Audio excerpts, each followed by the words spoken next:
My name is Calum, and in the studio with us today we have a very special guest who's joining us to discuss some of the things that have been going on with the federal government around Australia for Indigenous Australians themselves, that being the Minister for Indigenous Australians, Ken Wyatt AM. Thank you so much for joining us today. Calum, it's great to be back here with you. It's been a while because of the borders and certainly COVID, which has impacted. What's it like coming back to Darwin and just being swamped with rain? Actually, it's really refreshing. You see this absolute field of green, but you see water everywhere. And you're not sharing it with the south. It seems to be sitting here. Very greedy people, Darwin. But you've needed it because you've had some very dry, wet seasons. Certainly have, especially in the central areas. There's been a lot of water issues lately, and I think this is a nice change of pace, truthfully.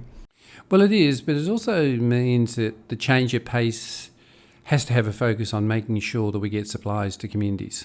That WA is facing the same issue where the line has been damaged and they're rapidly working on having it repaired so we can have perishables and all the things we take for granted on shop shelves. But trucks are driving long distances to deliver, and I have a National Indigenous Australians task force on food security. Sam Jeffries was coordinating the activity of that group, working with the NT government and food supply groups so that we can get food on the ground at the community level. But it still doesn't prevent some other challenges arising, but we'll monitor those and we'll try and resolve them with the Territory Government. I'm sure people are looking forward to that. I know a lot of communities like Barunga or even Tennant Creek, which is a pretty major town, are pretty bare bones in terms of the food and resources available. A lot of people are resorting to hunting and like sharing out killer meat. It's unfortunate, but I understand that things are being put in place to rectify this very, very soon. And one of the challenges with monsoonal rain is that if it's consistent, then you get this flow of water right across a number of areas and it becomes challenging. So it's great in one sense, but we then have to make sure that food is brought in. And given most of it comes from the south or from the east in my case, then there's a heavy reliance on these trucks getting through and trains getting through. One of the huge things that have occurred recently, especially for Aboriginal news, and it's a bit of a historic event, truthfully, it's the Aboriginal flag, it being put over to the government for royalty-free use. Is that right? That's correct. Look, when I came into the portfolio, it was one of my first issues, and I met with Harold. We had a discussion about who had licences, and I asked his permission to proceed with the Commonwealth having access to and acquiring the copyright to the flag in terms of allowing our people to use that flag freely. And it's taken some time because you have to unpackage commercial deals. You have to work with the companies that have got those arrangements. And we kept Harold informed all of the way. And Ray Grigg from my agency led the initial negotiations, and then ultimately Blair Excel along with the legal team. But when we signed off by crossing every T and dotting every I, it freed the flag for use again in the same way that we've all had it, even on your shirt. Exactly. You would have been charged a fee or you would have been given a cease and desist notice. Now, that's not the reason the flag was created. And I had the privilege of holding the remnants that are still in a collection in Adelaide of the first flag. And that was awesome. And seeing a photograph of a woman who was sewing the flag. And now it's become the symbol that unites us in all events, both those happy and solemn occasions, even funerals, and even protests. It is now available to use. But Carroll and Richardson still hold the copyright agreement for the production of flags, so the quality and standard is there. So the physical flags? The physical flags. I see. But everything else, it's free. It's simple colours, red, black and yellow, and it means so much for our people out there. So it coming available to everyone to use without questioning is such a major thing for a lot of people out there. Oh, it is. And look, I had people lobby me from all over Australia, including non-Indigenous people saying free the flag. We saw the AFL football clubs run a campaign. We saw other sporting groups do the same. What was important was that we reached a point at which both Harold was satisfied, but we were able to buy out the licensees and take away the restrictions. So it's a flag that's been associated with the Tet Embassy. It's a flag that's been associated with Kathy Freeman after she won her gold medal, draping it over her shoulder. So they're iconic moments, and we shouldn't have to pay for those. I completely agree. And yeah, congratulations for actually being a part of it and making it happen. I think it's incredibly important for our future generations as well. Another thing I'd like to quickly touch on, and I'm sure it's been drummed to death, it's the response to COVID, especially into Aboriginal communities. First Nations radio, television, and everything about us, we've been promoting messages and out there to keep people safe, make sure that they get checked up, take the vaccine, which is incredibly important. But COVID is still getting into our communities. Do you have anything you'd like to say to our people out there who are going through this ordeal? Look, I would say ignore social media.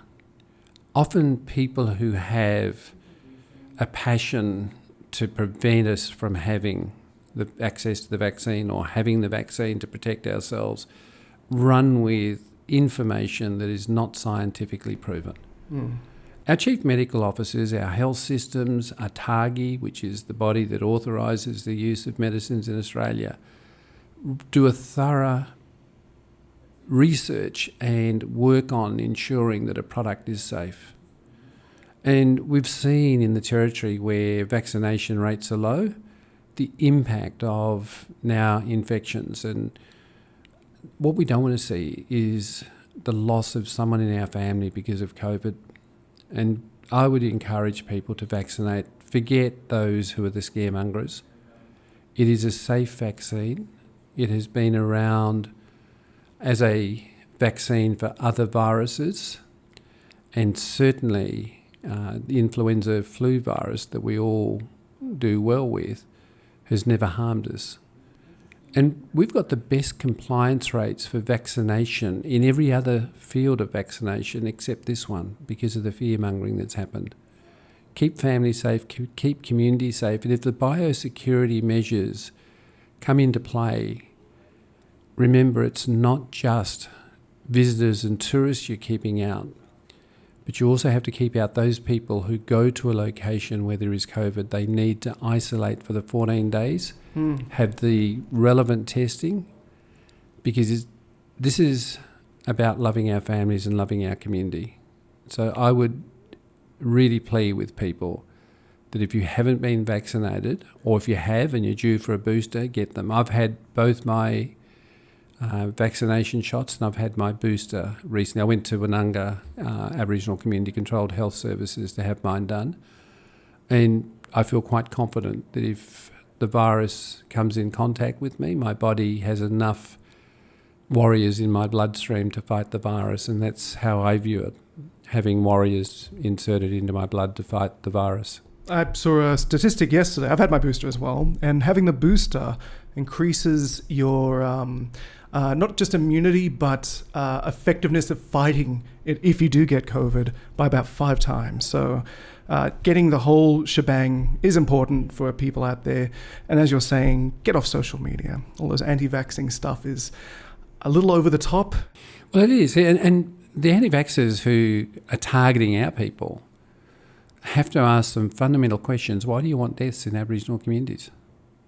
Why do you want sickness? We have enough challenges with our health now, with cardiovascular, diabetes, rheumatic heart disease. We don't need those. And lung problems, because some of us in our community smoke. I don't, but smoking is not good for your lungs. So stay strong and healthy. We've got to think about being around for our grandchildren. Exactly. I have one last thing to discuss while we have you in the office, is the response, the anti-ray, as you were talking a little earlier about it. Do you mind filling us in what's going on? Since 2015, we've provided over $1 billion into the Northern Territory. It arose because of the need for policing in remote communities, so we provide funding for police services. We provide funding for youth and education, certainly family centres, and There's a raft of other guaranteed services that come with NT-RAY. The period for the agreement is coming towards an end, so we're undertaking a review with the Northern Territory Government. The $173 million I announced with the Treasurer yesterday is a continuation of our commitment, because we want safe communities. We want Aboriginal people in the Territory having access to services. Health is critical, education is important, but it also goes to how do we give our youth an opportunity to engage in other activities as well as everything else that we take for granted in Darwin. I agree. It's unfortunate that the aspirations for a lot of people in communities are very small. So these type of initiatives really do increase the scope of what people can expect for their futures. And that's the important element. I once said to an elder, "What's your dream for your children?"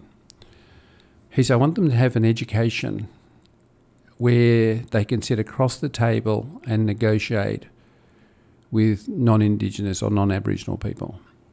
But I also want them to have culture. I want them to retain culture because that's who they are, that's who we are. But one thing that we haven't done well, and this requires community support as well, we have to get our kids into the schooling pathways to acquire the skills and knowledge to be able to read, to write and understand science and mathematics, because they are important in any job that we are considering. Welfare gives you some relief, but once you've had an educational pathway, and we see this with tertiary students, our kids who've gone through 12 years of schooling, going into jobs, into universities and TAFE, and ending up with really great jobs. And some have gone into their own businesses and are succeeding. So I want to see more of that, where we start to have our share of the economic wealth of this nation because of our efforts and the work that we do. And I've met some incredible young people last night and this morning in catering, being a chef and managing a restaurant. Excellent. So when can we look forward to it actually being fully implemented? Well, it'll be an ongoing implementation of what exists. And it means that we're not stopping something that's important. And that's what we have to think about, is not stopping. But even with the heavy rains you've had, telecommunications in some areas are down, roads are affected. They will be repaired through both Territory and Commonwealth resources. That means that people will again have access to the outside world where they're cut off. But food security is important, and getting supplies to people is also important. Is there anything else you'd like to mention while we have you on the air? Look, I'd like to say that I am really impressed with our young people who've gone into business right across the nation. People who've running their own organisations. They're part of supply chains to different companies. And when I read Koori Mail, I look at some of the success stories. Our successes have always been in sport. We've had great sporting men and women. Yes. In the Territory, you've had Nova Peris, and you've had many others that have come down to the south and affected and had an impact in football teams, both rugby and other. Currently, the number one tennis player is Aboriginal. I know. It's amazing. But we've got to see Aboriginal companies. When we walk down any of the main streets here in Darwin, we should see an Indigenous company flourishing. First Nations media right across the country has been highly successful in getting information into our communities in a way that they've not had before. And that's what I want to see, is the economic development, as well as addressing all those social issues that still impact. That's why when you're talking about what people are aspiring to, I really wanted to say not just sportsmanship, but professors, doctors, all those things. We should be having our children have goals. Like back in the 50s and 60s, kids wanted to be astronauts. Now it's all sport players, basketball, which is still good, but there are other things that you can strive for. Well, you're going to have a space station up here in Nhulunbuy country. Now, what will concern me is if all those jobs are filled by people from the south. What you want is people here having those jobs and working on space programs. And who knows, somebody might end up being in charge of that space station from country here, because you do have very talented young people out in every community. We've got to create the pathways for them to go elsewhere. Don't think of just a local job. Ultimately think of what you can do in the territory or nationally or even internationally. Everybody else does it, we don't. But we have to keep our culture intact. I agree. Those are fantastic words to leave this on. Thank you very much for talking to us today, Minister, and well, we hope you enjoy the rest of your time in Darwin.